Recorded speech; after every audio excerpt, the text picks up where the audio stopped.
Es Navidad, a veces pensamos que no lo parece, pero sí hacemos el esfuerzo y puede parecerlo. Es Navidad, Metrópolis con ustedes, también con el temor a lo que pueda pasar si no seguimos o si seguimos no respetando las medidas sanitarias. Cada semana desde marzo hacemos la misma advertencia. Cada semana desde marzo nos entusiasmamos porque la tasa de letalidad disminuye o nos preocupamos cuando está aumentando como está ocurriendo en esta época, en este momento.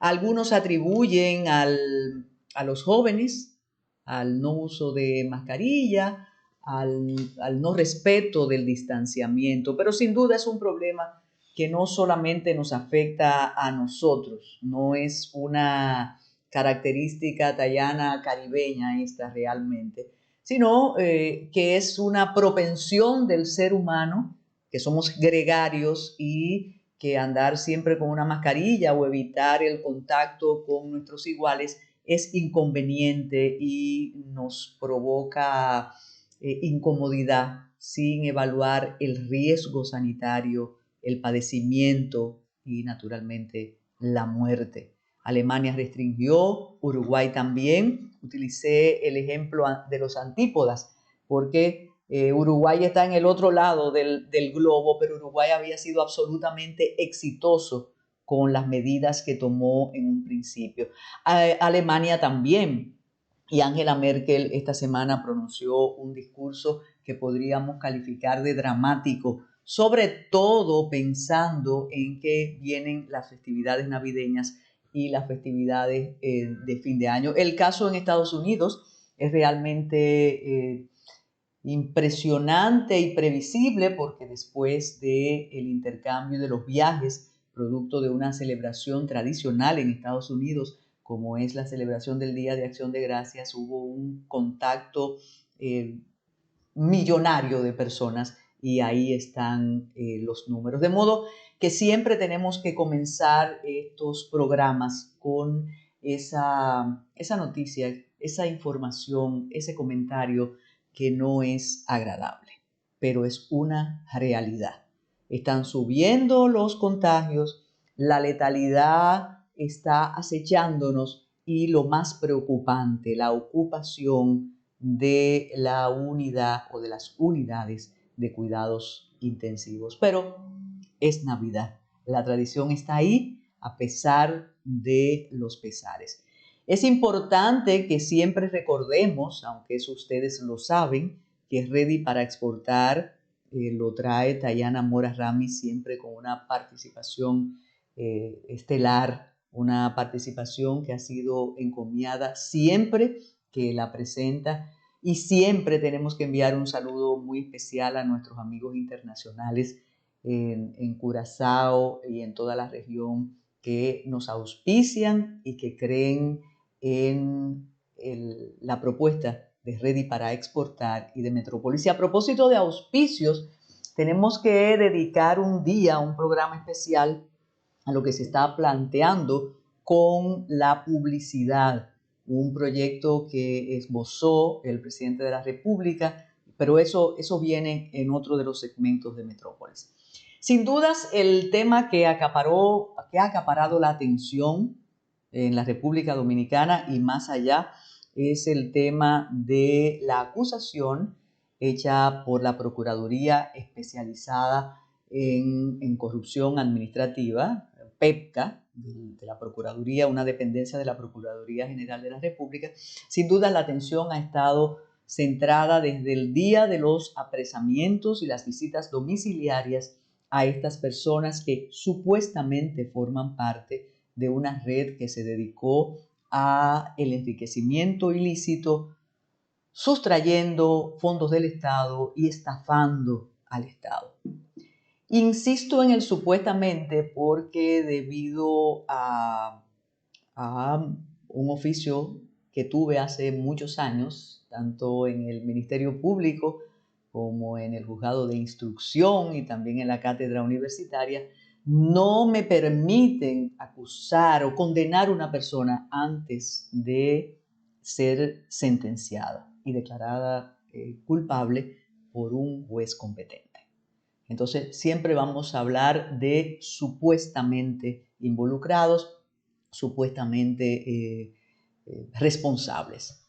Es muy difícil para la opinión pública que está realmente interesada en estos casos, que quieren el fin de la impunidad, que no de la corrupción. La corrupción siempre va a existir. El asunto es que se condene y se juzgue a los que son responsables, culpables. Pero es muy difícil, reitero, y aquí en el equipo de Metrópolis y también del programa de radio El Matutino Alternativo, que nos cuidemos y no deslindemos lo que es una acusación de lo que es un juicio y de lo que es una sentencia. De inmediato ahí escucho a Smerling que dice, pero explíqueme, ellos no son los que hicieron eso, supuestamente. Hasta que no se pruebe, nosotros no podemos decirlo. Y siempre utilizo, y lo decía la semana pasada, el caso de aquel deportista famosísimo en la década de los 90, O.J. Simpson, que todos intuimos que él había sido responsable de la muerte de su esposa. Sin embargo, las pruebas lo favorecieron y cuando le fueron a medir un guante, ya esto es un lugar común, tradicional, cuando se hablan de estas cosas, no le sirvió, entonces él pudo eludir la condena. El conocimiento de la medida de coerción no significa una sentencia, ni significa un descargo o una condena. Simplemente lo que se evalúa en la vista de la audiencia que conoce las medidas de coerción es si los acusados tienen o hay riesgo con ellos de que se vayan del país, de que distraigan las pruebas que podrían servir para su acusación y condena, o de que hagan una serie cometan una serie de hechos, de acciones que dificulten el conocimiento y naturalmente que intervengan en la persecución y en la investigación. De eso es lo que se trata el conocimiento de la medida de coerción. La primera crítica que hacen algunos, pero muy pocos, porque recuerden que sin querer queriendo, pero esto se convierte en mediático. Y yo decía la semana pasada que es muy difícil que alguno de las 11 personas involucradas conserven su prestigio y conserven su buen nombre en la sociedad. Ya ellos están siendo condenados por nosotros y eso es terrible para el Estado de Derecho. Y lo advirtió el presidente de la República. Y advirtió también en una carta, claro, es un intento elegante, pero sabemos que eso va a ser muy difícil. Advirtió que la justicia no es venganza, que la justicia lo que pretende es conocer los hechos y naturalmente sancionar a quien los haya cometido. Pero insisto, de esto no se trató de un juicio, sino de ponderar si las personas, esas 11 personas señaladas por la Procuraduría, pueden o no irse del país, tienen arraigo y serán capaces de presentarse o serían capaces de presentarse durante todo el decurso del proceso.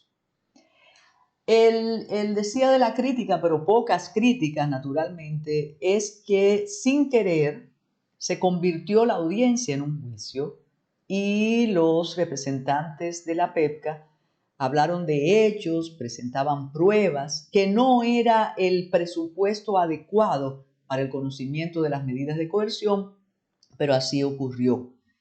Tuvimos también, conocimos algunos deslices de un juez que es tan apreciado, tanto por los profesionales del derecho como por la comunidad, por su valentía, por su trayectoria, pero hubo momentos que de verdad a quienes conocemos el oficio, momentos que nos llamaron la atención poderosamente. Él se enfrentó con algunos de los abogados de una manera poco delicada e incluso mencionó a la familia Medina y fue un poco más lejos con el representante de Alexis Medina Sánchez y de el señor Pagán.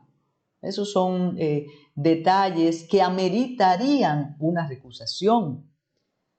Insisto, este es un momento en que hay un ánimo público, y no quiero decir populismo judicial porque no debemos decir eso, pero recusar al juez en este momento hubiera sido fatal para la defensa técnica, porque le hubieran dicho que no quieren que se conozca el caso y demás.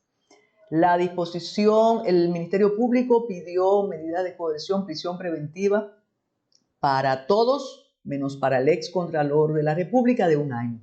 El Ministerio Público considera, o consideraba en la audiencia, porque después dijo que estaba de acuerdo, que estas personas debían permanecer 1 año en prisión preventiva. El magistrado diversificó las medidas de coerción. Es evidente que hay disgusto en algunos de los representantes, pero vamos a hacer una pausa para detallar cuáles fueron esas medidas de coerción impuestas en esta audiencia maratónica, como hemos dicho, y dónde están ahora esos señores que supuestamente conforman una asociación de malhechores destinada a estafar al Estado, a la prevaricación, al enriquecimiento ilícito.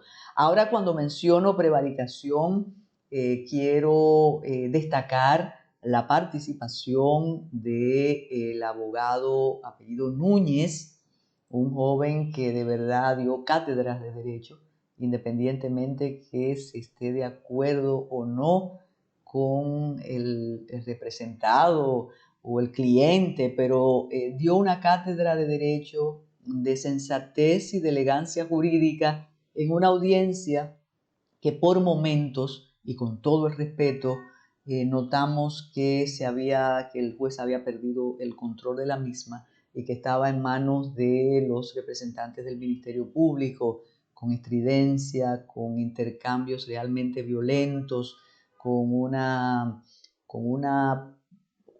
disciplina procesal inexistente. Entonces, ese abogado, reitero, dio cátedras de cómo tú puedes exponer argumentos jurídicos con respeto, con idoneidad y sobre todo con conocimiento del proceso y del derecho. Vamos a hacer una pausa y regresamos con Metrópolis.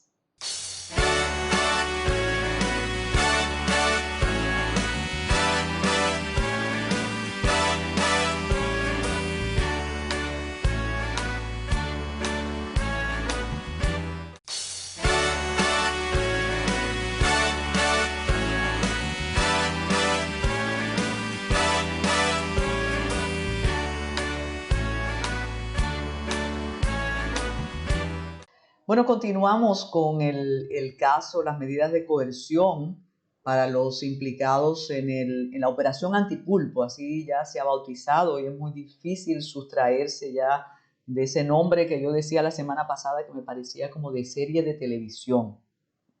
Que por cierto, debemos hacer un paréntesis para decir que también esta semana ya se formalizó la acusación, se inició el proceso, me lo recuerdan aquí, del caso de César el Abusador, incluso con el involucramiento de un pelotero. ¿Sí? Eso le podemos dedicar otro segmento o lo podemos hacer en otra semana porque tenemos pautado hoy para este Metrópolis el asunto de las medidas de coerción. ¿Qué hizo el magistrado José Alejandro Vargas sin ignorar ni negar lo que dijimos anteriormente, como la policía de audiencia se perdió un poco el histrionismo y el protagonismo de algunos y de algunas, copó parte importante y se hizo lo que se quería en algunos momentos, convertir el conocimiento de las medidas de coerción en una especie de juicio de fondo, que yo sé que nos gusta mucho, pero eso transgrede los principios del proceso y de esa primera parte del proceso penal, de la acusación, de la persecución, porque todavía no ha comenzado a conocerse. Estamos en la primera fase. Para Alexis Medina Sánchez, el cabecilla y el que mayor interés concita por ser hermano del presidente de la República. Aunque es importante, y ojalá tenerlo por ahí, como en todo lo que habló el magistrado Vargas, él quiso decir o dijo que lo que habían cometido estos hermanos, porque también está Carmen Magalis Medina Sánchez encartada en el proceso, abusaron de la debilidad del presidente de la República. Supuestamente Alexis es el hermano querido de Medina Sánchez. Entonces eso es importante, esa observación que hizo el juez, porque por ahí también están diciendo que podrían encartar al presidente, pero vamos con las medidas, exacto. Gracias, Smerlin, por la advertencia. Alexis Medina, Francisco Pagán, Aquiles Christopher Sánchez, Fernando Rosa, Julián Esteban Suriel, Santana Carmona, Huáscar Méndez Pineda. Ellos están, contra ellos se dictó una medida de coerción que consiste en prisión preventiva, duración 3 meses.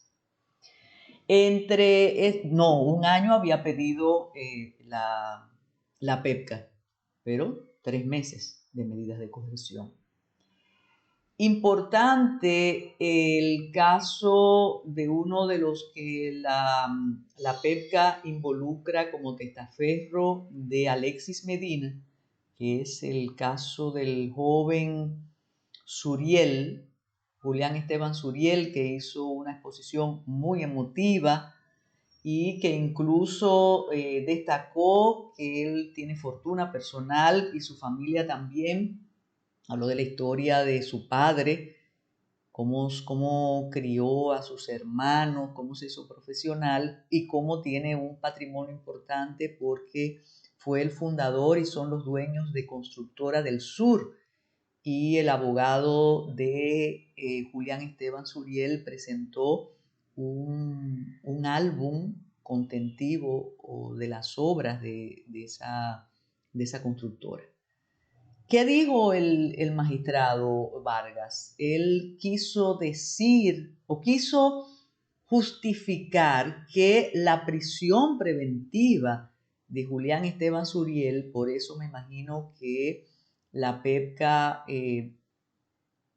subrayará o se esmerará más en buscar otro tipo de pruebas contra Julián Esteban Suriel, porque el magistrado recalcó que la prisión de Esteban Suriel obedece a que este joven tenía un arsenal en su casa, tenía armas de guerra. Y tener armas de guerra para un civil, y mire que fue desafortunado y porque está involucrado en estos casos, o en este caso, porque la verdad es que aquí hay unos civiles muy influyentes y muy importantes que tienen esos arsenales, personas que son abogados, que han sido jueces, que han pertenecido a órganos electorales y demás, y no tienen ningún problema con la justicia ni con la ley, pero en este caso Esteban Suriel está encartado en este proceso, de modo que eso ha sido fatal para él, haber sido responsable de guardar en un closet armas de guerra. El argumento que él esgrimió no fue convincente para el tribunal, al parecer, porque él explicó que durante la campaña le habían asignado un militar para su seguridad y que entonces él tenía esas armas que no las había podido devolver. Pero él, tal y como explicó, el magistrado Vargas tiene sus 3 meses de prisión preventiva específicamente por ese caso, por ese hecho. De modo, reitero, que la PEPCA tendrá que continuar buscando los vínculos con el lavado y con el testaferrato de este encartado, de este acusado. También Santana Carmona, Huáscar Méndez Pineda. Es importante que cada uno, sin importar la edad, aludían condiciones de salud. Un médico muy amigo y ligado a las autoridades que están protagonizando todos estos sometimientos, decía que aparte de la excusa o del ardido, del afán desesperado que podemos hacer para evitar ser privados de libertad, la pandemia asusta mucho y pensar que vas a estar encerrado o encerrada, bueno, pone la luz de alarma porque puedes contagiarte. Pero ahí se habló de hipertensión, de diabetes, de todo eso, sobre todo con Francisco Pagán, con Aquiles Christopher, con Fernando Rosa. Sin embargo, el juez no lo ponderó. Pero como les digo, la solicitud de las autoridades persecutoras era de 1 año y el juez dispuso 3 meses para marzo. Sí, Navidades encerrados, sin dudas. Arresto domiciliario para Carmen Magalis Medina Sánchez. El argumento del magistrado, locuaz, el magistrado, como hemos dicho desde el principio, interesado en explicar el porqué de cada una de las medidas. El argumento a mí me parece desafortunado y me parece prejuiciado en contra de las mujeres. El magistrado, quizás con una formación de otra época, dijo que él nunca disponía el encierro para las mujeres porque las mujeres de alguna manera tienen que estar en su casa y tienen que, muchas cosas dependen de ella. Prácticamente le dijo, mejor váyase a cocinar y atender a su muchacho o su marido, pero usted no la voy a encerrar. Ojo, esa discriminación positiva es nefasta. Quien ha cometido una infracción o la persona que tú temes como autoridad que pueda salir del país o que pueda distraer pruebas o cuerpo de delito, no importa que sea hombre o que sea mujer, porque cuando cometes el crimen o el delito o la contravención, el género no hizo ningún trabajo.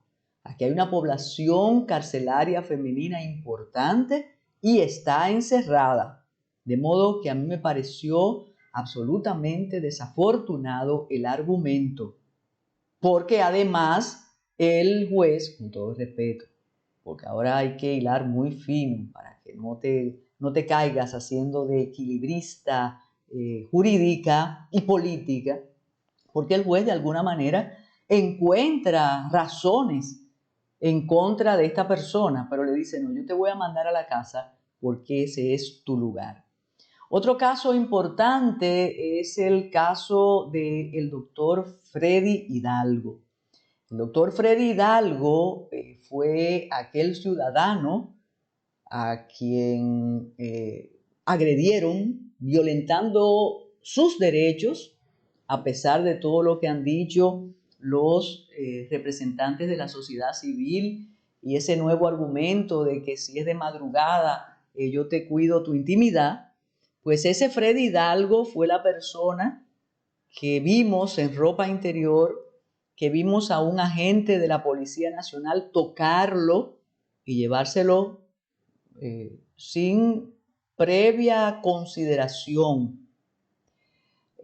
Alegaron, y se pensó que eso iba a ser determinante, que fue un hijo que filmó la escena y que ellos no tenían interés de que eso se divulgara y se filmara, pero ocurrió lo que se filmó.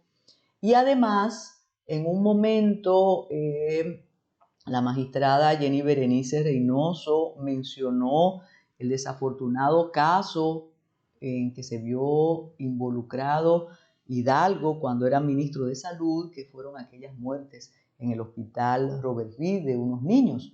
Pero eso no tenía que ver con lo que se le imputaba ahora o lo que se le imputa ahora. Resulta que con esa conceptualización y ese no cuidar la prudencia que tiene el magistrado le dijo al país y se lo dijo en su rostro al doctor y antiguo ministro Freddy Hidalgo, le dijo: usted fue un tonto útil. La verdad es que cuando uno está en una situación de desventaja jurídica, emotiva, pública, uno tiene que soportar muchas cosas, porque para mandarlo a su casa con arresto domiciliario y con brazalete, el magistrado le dijo: usted fue un tonto útil, usted no sirvió para nada, pero él estará en su casa igual que Carmen Magalis Medina Sánchez. Es importante destacar, y yo creo que es pertinente hacerlo, el buen nombre que tiene el señor Hidalgo, el médico Hidalgo, cómo lo aprecia su comunidad. Lo vimos cuando se supo la medida de coerción impuesta en su contra, arresto domiciliario y grillete, pero también hemos escuchado a muchos médicos creíbles y prestantes hablar a favor de la trayectoria de este médico involucrado en este caso, que es bastante grave si se logra probar todo lo que se ha dicho que ha ocurrido.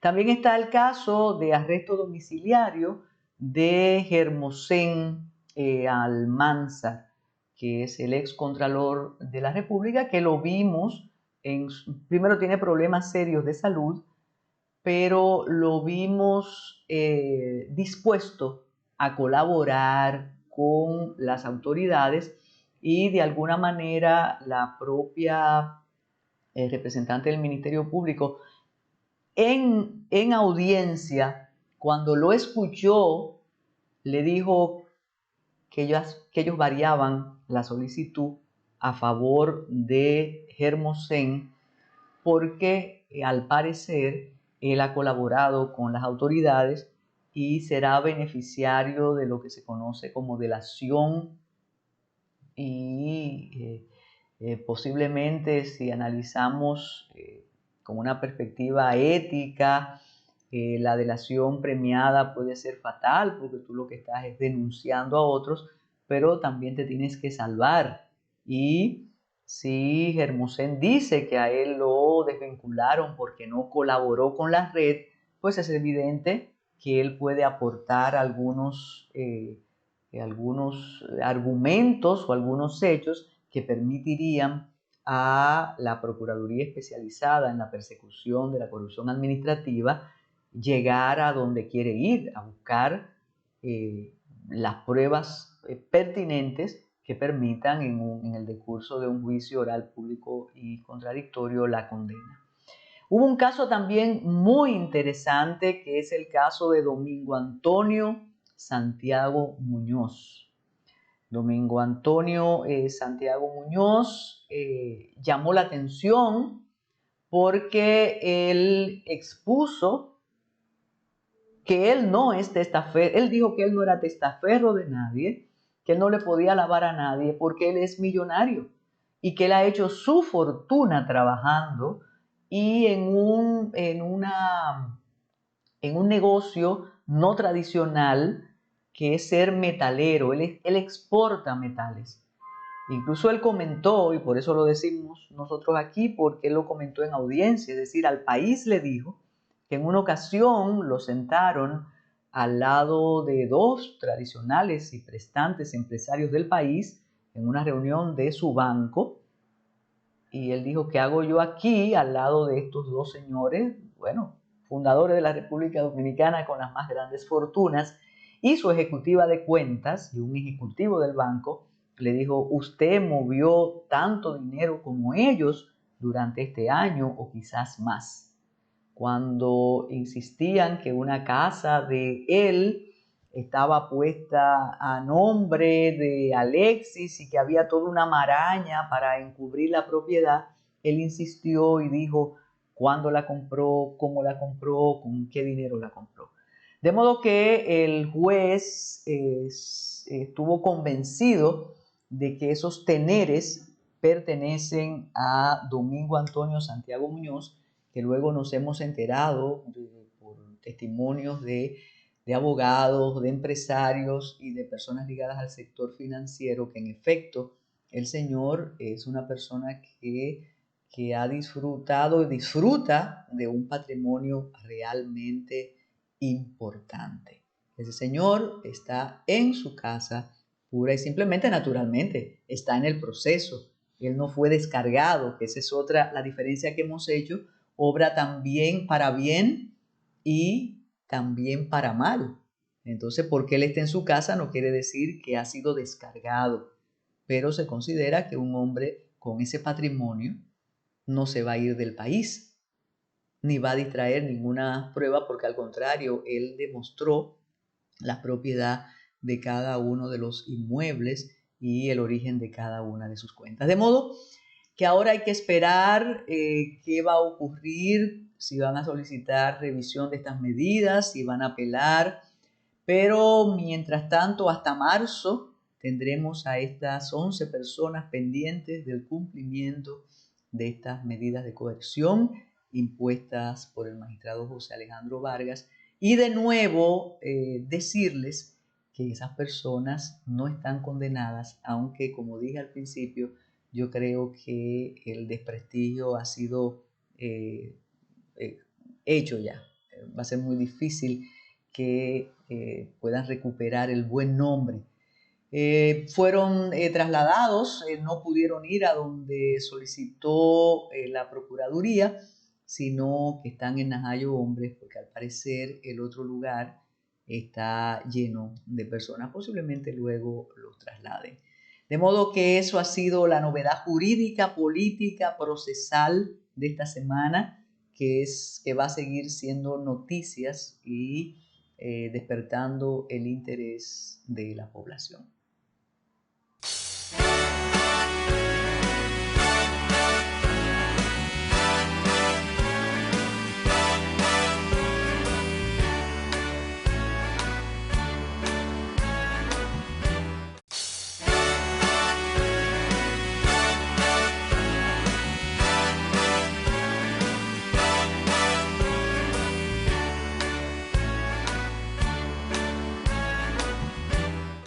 Leyes para evitar la corrupción o para vigilar el manejo de fondos públicos tenemos y muchas.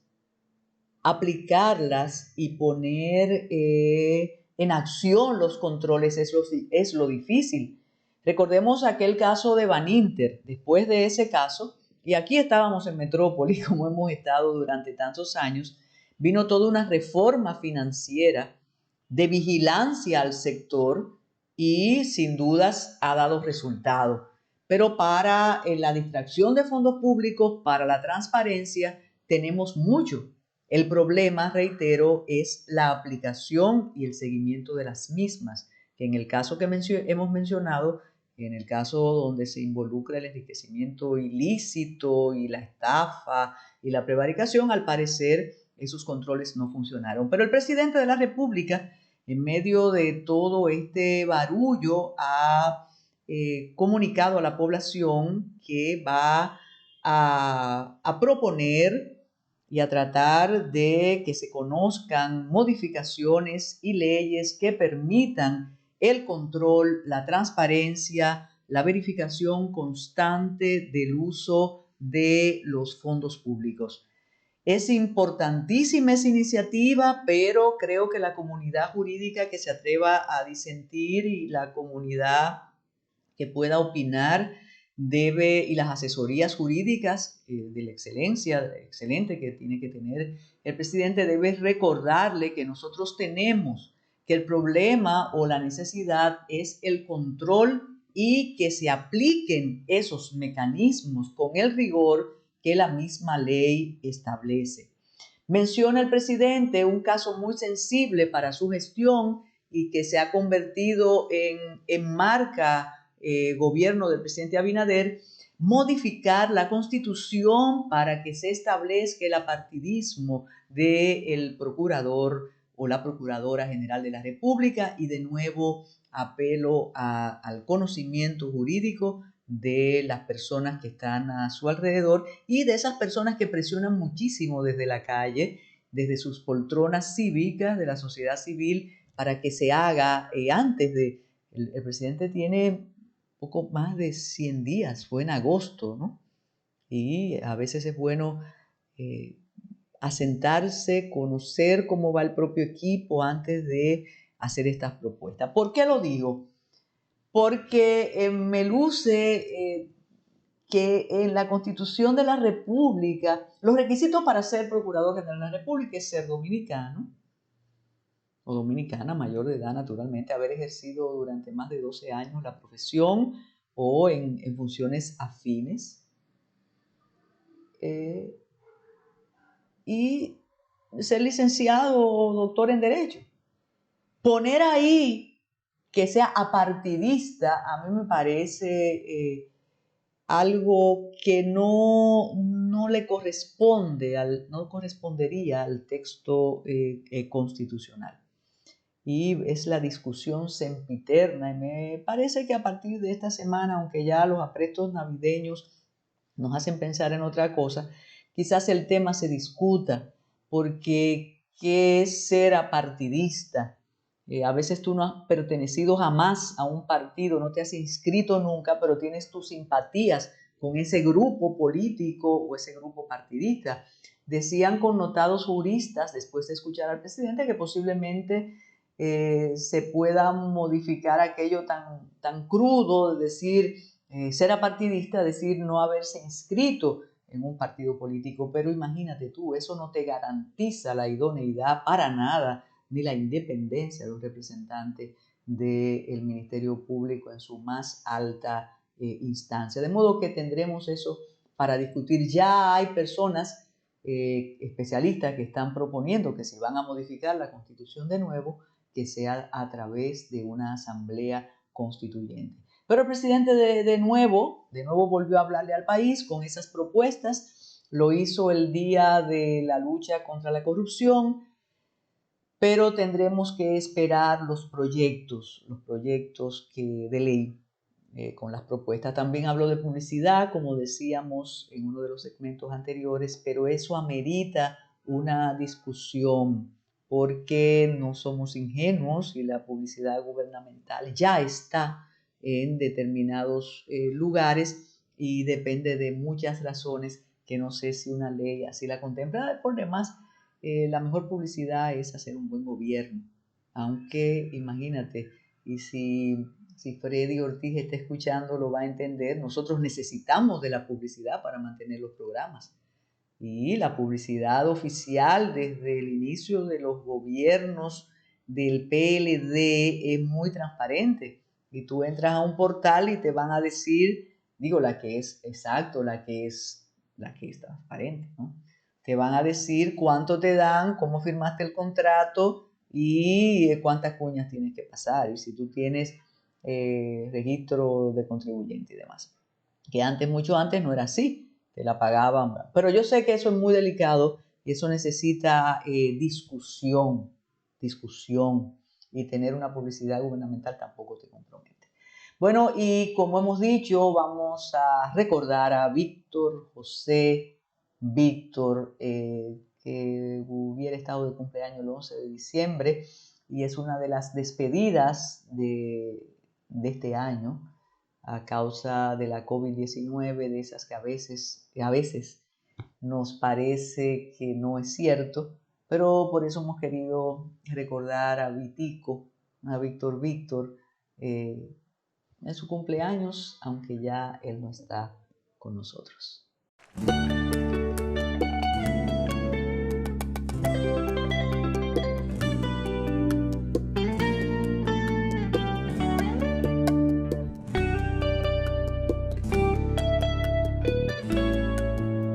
A ella le crecieron alas, elevó su vuelo, se llevó el amor.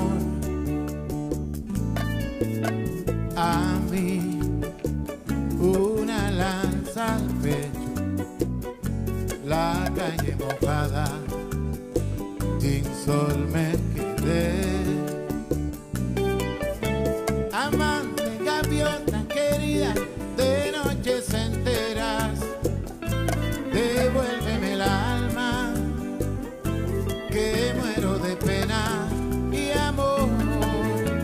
Amante, gaviota querida, de alturas soñadas, suéltame la vida, que no te hice nada, solo que te amé.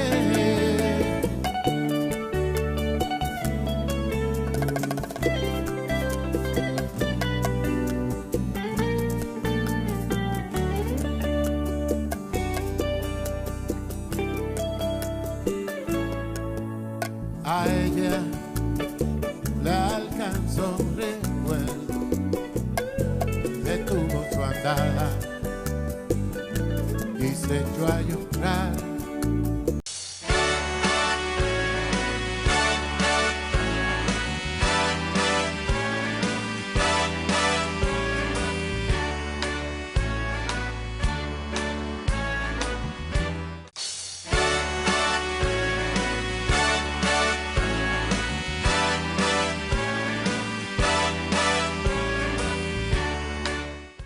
Muy buenas amigos de Ready para Exportar y de Metrópolis. Durante todo este año nosotros hemos venido tratando el tema de los retos que tienen las empresas para exportar y también para funcionar en medio de la pandemia. Una tendencia que ya venía mucho antes de que llegara el COVID-19 era el coworking y el buscar espacios donde no solamente se compartieran los gastos que significa tener una oficina, pero más importante aún, era donde se juntaba la gente, los profesionales, a poder crear juntos, a un espacio donde conectar con gente de tu misma área o de áreas diferentes te hacía generar ideas e innovar. Y entonces hemos decidido que ahora es uno de esos momentos en los que es más importante aún reflexionar sobre el espacio para trabajar. Tenemos a una voz muy autorizada porque tenemos al arquitecto Jordi Masalles con nosotros, que ha diseñado uno de los espacios en Santo Domingo que está recibiendo mucha aceptación, un espacio nuevo de coworking, Spirit, que se encuentra en el ensanche de Naco. Pero primero, Jordi, háblanos un poco como arquitecto, cómo hay que repensar el espacio de trabajo. Okay. ¿Cuáles son esos retos para diseñar un espacio donde la creatividad y la innovación fluyan? Bueno, muchas gracias por invitarme, ¿no? A participar en mi programa, que también es mío. Antes que nada, yo quisiera como especificar el proyecto Spirit, es un proyecto que lo hemos hecho en equipo, la arquitecta Lisa Ortega y yo. O sea, siempre hemos trabajado juntos en este proyecto, por lo tanto, siempre quiero mencionarla a ella. El concepto de coworking realmente es un concepto que viene de alrededor del 2005, a mediados del siglo XX, y o sea que es relativamente nuevo, tiene 15 años prácticamente, aunque tiene su predecesor en proyectos que en Europa ya en los 90 se comenzaban a realizar de generar este tipo de sinergia.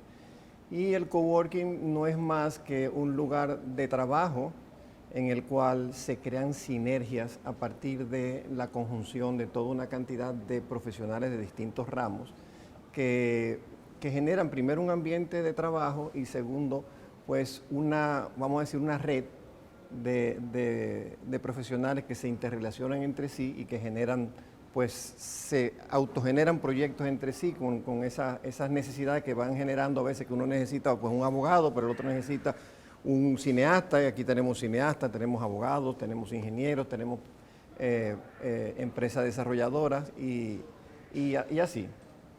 Entonces, este coworking es muy interesante, o sea, la experiencia del coworking ha sido muy interesante.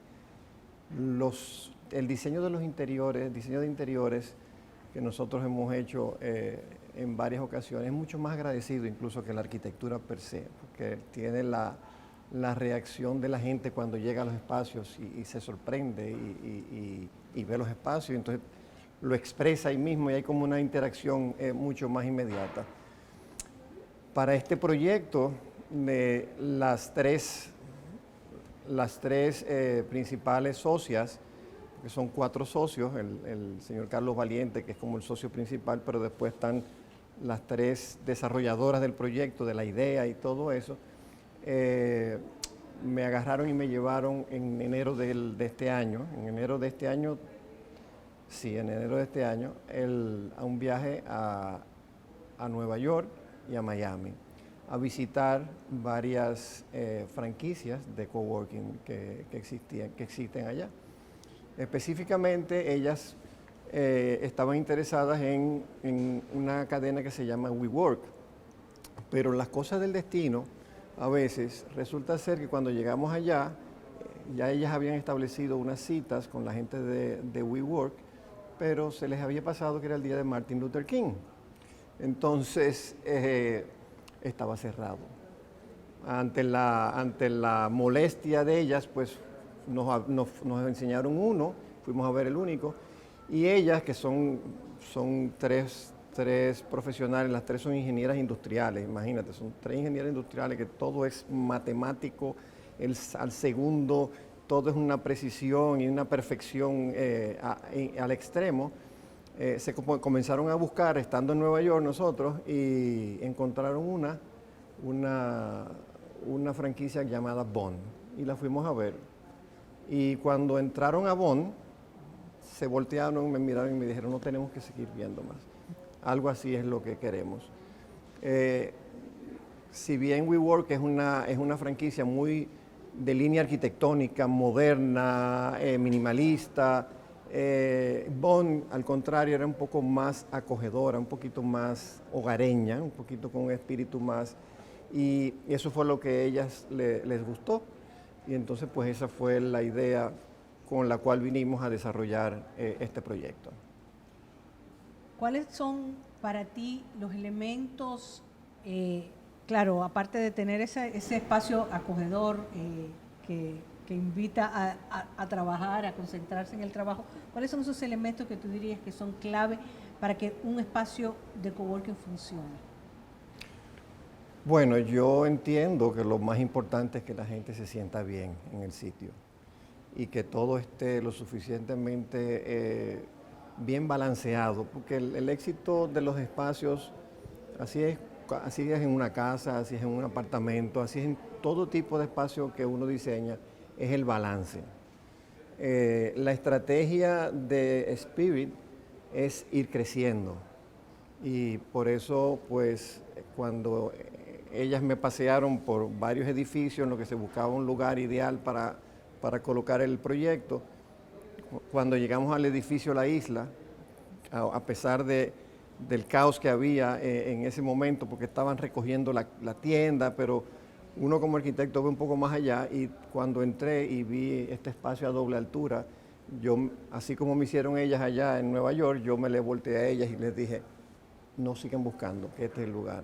Y efectivamente, la idea del proyecto pues es ir desarrollando diferentes niveles del proyecto en la medida que vayan creciendo.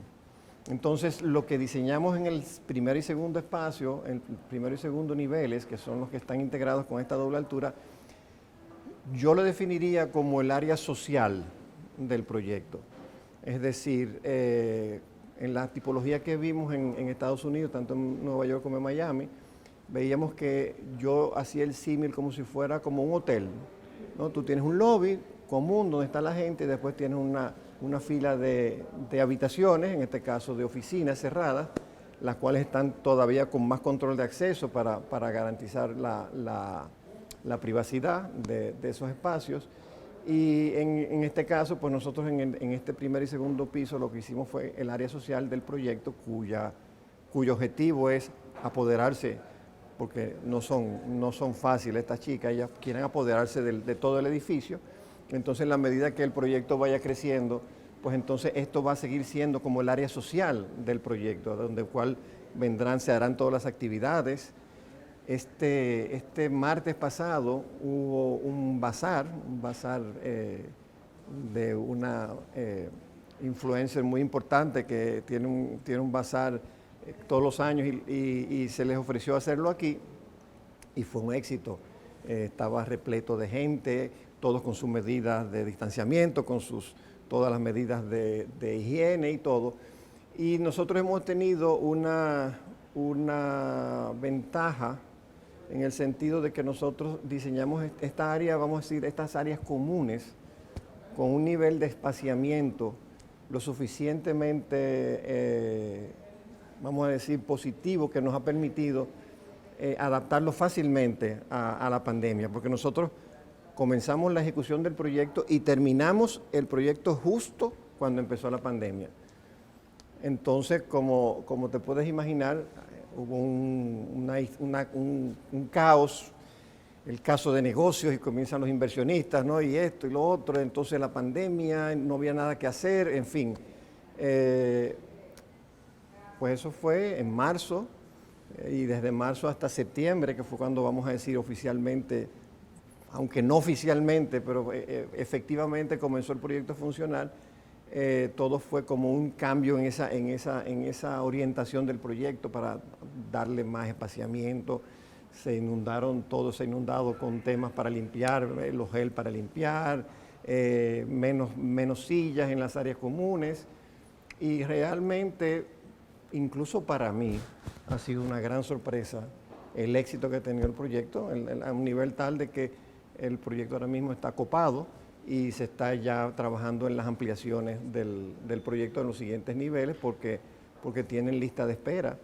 Y realmente pues uno como arquitecto se siente muy bien de que un proyecto de carácter especulativo pues funcione. Entonces el proyecto pues está funcionando, y sobre todo uno de los ingredientes importantes, que una de las 3 socias de esta que yo he estado mencionando tanto, es mi hija Vanessa. Entonces hay un vínculo más allá de arquitecto-cliente, sino casi familiar. ¿Tú crees, tal vez viniendo de esa generación nuestra que se acostumbró a tener oficinas, que las oficinas era un tema de estatus, de tener oficinas, y hay que cambiar un poco el chip? Hace poco oía un empresario mexicano diciendo que su estrategia del 2020 era cambiar metro cuadrado por gigabytes. Exactamente. Y que esa sí es la tendencia, ¿no?, que han seguido muchas de las empresas. Tendrán gente trabajando en su casa, pero también a veces tenemos el reto de que las casas de nuestros colaboradores no necesariamente es el lugar ideal para que ellos sean productivos. ¿Cuál es el reto para cambiar ese chip y adaptarse a un espacio como este? Bueno, el teletrabajo realmente viene desde hace tiempo, incluso en nuestro país. En nuestro país ya hay empresas y multinacionales que ya estaban implementando el teletrabajo. Una vez a la semana no iban a trabajar, se trabajaba desde la oficina, desde su casa y todo eso. Y eso era como una especie de experimento. Ahora la realidad nos ha llevado a una obligatoriedad. O sea, ahora no hay opción.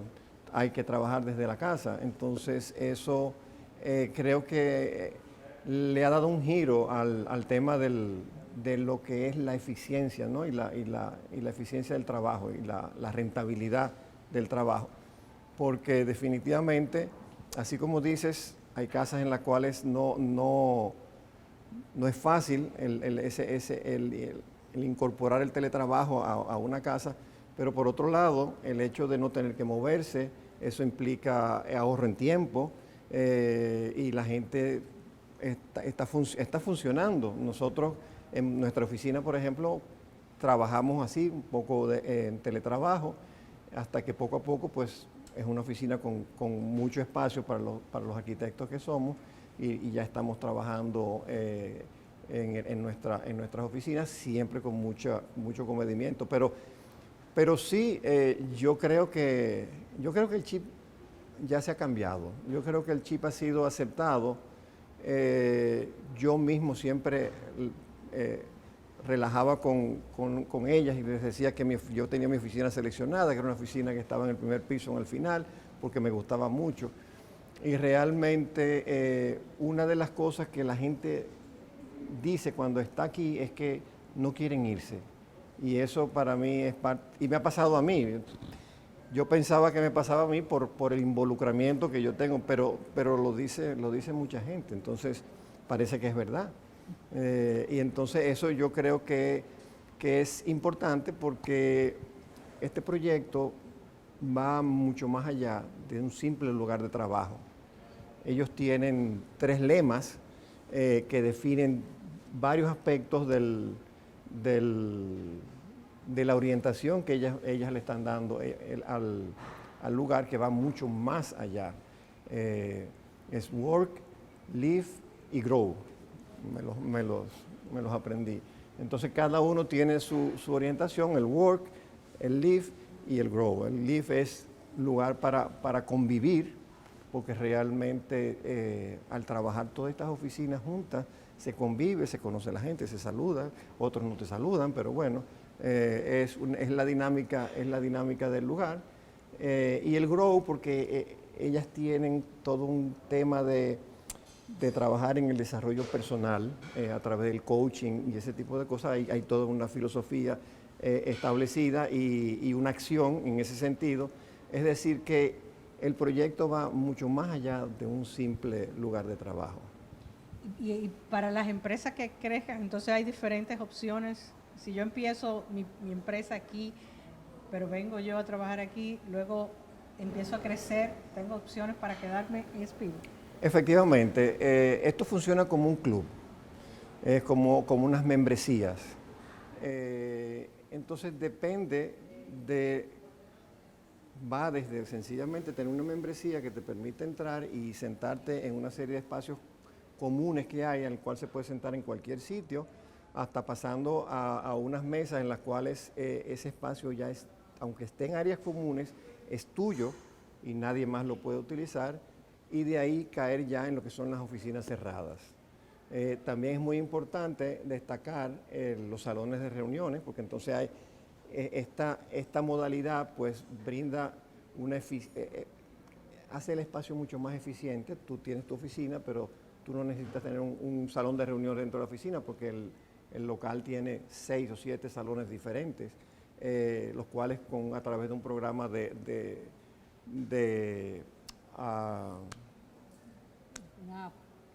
perdón, se me fue la palabra. No, o sea, de reserva, perdón. Tú puedes tener la dinámica de recibir la gente e ir utilizando los salones de reuniones. Básicamente es eso. Y entonces, al entrar al mercado, pues eso ha ido definiendo las necesidades del mercado per se. Y lo que está pasando es que ahora resulta que se necesitan más oficinas cerradas. Y entonces en ese sentido se está trabajando ya en la ampliación del proyecto, porque hay prisa y hay gente que está muy interesada en formar parte de Spirit. Bueno, pues muchísimas gracias, Jordi Masalles. Ya ustedes saben, Spirit está en Naco, en la Tiradentes con Presidente González. En la esquina del... Exacto. Tenemos que pensar en cómo innovamos la forma y cómo creamos a los emprendedores. Esto es un lugar ideal para venir y conectar para crecer, ¿verdad? Así que muchísimas gracias, Jordi, y a ustedes muchísimas gracias por su sintonía. Los esperamos la próxima semana en Ready para Exportar y en Metrópolis. Gracias a ti.